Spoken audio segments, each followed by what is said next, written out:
ಏನ್ ಮಾಡ್ತಾರೆ? ಅಲ್ಲೆಲ್ಲೂಯಾ, ಯೇಸು ಹತ್ರ ನಮ್ಮ ಪಾಪಗಳನ್ನು ಕ್ಷಮೆ ಕೇಳಿದ್ರೆ ಯೇಸು ಏನ್ ಮಾಡ್ತಾರೆ?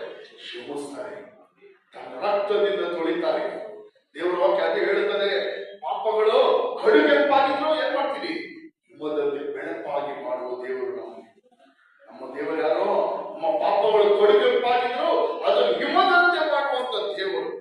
ಕಡುಗೆಂಪಂದ್ರೆ ನಿಮಗೆ ಗೊತ್ತು, ಕೆಂಪು ಗುರುತು ಏನೋ ಡೇಂಜರ್, ಏನೋ ಕೆಂಪು ಗುರುತು ಡೇಂಜರ್. ಹಿಮ ಯಾವ ಕಲರು? ವೈಟ್. ವೈಟ್ ಗುರುತು ಏನೋ ಸಮಾಧಾನ. ಅಲ್ಲ, ಅಷ್ಟು ಕೆಂಪು ಆಗಿದ್ರು ದೇವರು ಏನ್ ಮಾಡ್ತಾರೆ? ನಮ್ಮ ಪಾಪಗಳನ್ನು ಹಿಮದಂತೆ ಬೆಳ್ಳಿಗೆ ಮಾಡ್ತಾರೆ.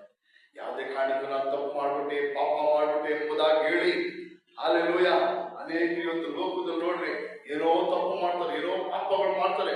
ಮಾಡ್ಬಿಟ್ಟು ಅಯ್ಯೋ ಇನ್ನ ನನಗೆ ಇದರಿಂದ ಏನಿಲ್ಲ, ಬದುಕಕ್ಕಾಗಲ್ಲ, ಬೇರೆ ದಾರಿ ಇಲ್ಲ, ಏನೋ ಬದುಕಕ್ಕಾಗಲ್ಲ, ಬೇರೆ ದಾರಿ ಇಲ್ಲ, ಅವಮಾನವಾಯ್ತು, ಇನ್ನು ಹಿಂಗೆ ತಲೆ ಎತ್ಕೊಂಡು ನಡೆಯೋದು, ಮನೆಯಲ್ಲಿ ಹಿಂಗೆ ತಲೆ ಎತ್ಕೊಂಡು ಓಡಾಡೋದು, ನಡೆಯೋದು ಅಂತ ಹೇಳಿ ಏನ್ ಮಾಡ್ತಾರೆ? ತಮ್ಮ ಜೀವನ ಅಂತ್ಯ ಮಾಡ್ಕೊಂತಾರೆ, ಸೂಸೈಡ್ಗಳು ಮಾಡ್ಕೊಂತಾರೆ. ಅಲ್ಲೆಲ್ಲ ಕರೆಕ್ಟಾ? ಸೂಸೈಡ್ಗಳು ಮಾಡ್ಕೊಂತಾರೆ. ಅಲ್ಲೇ ಇನ್ನು ಇಷ್ಟು ದೊಡ್ಡ ತಪ್ಪು ಮಾಡ್ಬಿಟ್ಟು ಹೆಂಗೆ ಇನ್ನು ನಾನು ಹೆಂಗೆ ಬದುಕೋದು? Hallelujah, hallelujah, hallelujah. ಆದ್ರೆ ನಮಗೊಂದು ದೇವರಿದ್ದಾರೆ, ನಮ್ಮ ಎಲ್ಲ ಪಾಪಗಳಿಂದ ಕ್ಷಮಿಸುವಂತ ದೇವರು. ಅಲ್ಲಿ ಆತನ ಹೆಸರೇನೋ ಯೇಸು. ಆ ರಕ್ತದಲ್ಲಿ ಇನ್ನೂ ಶಕ್ತಿ ಇದೆ.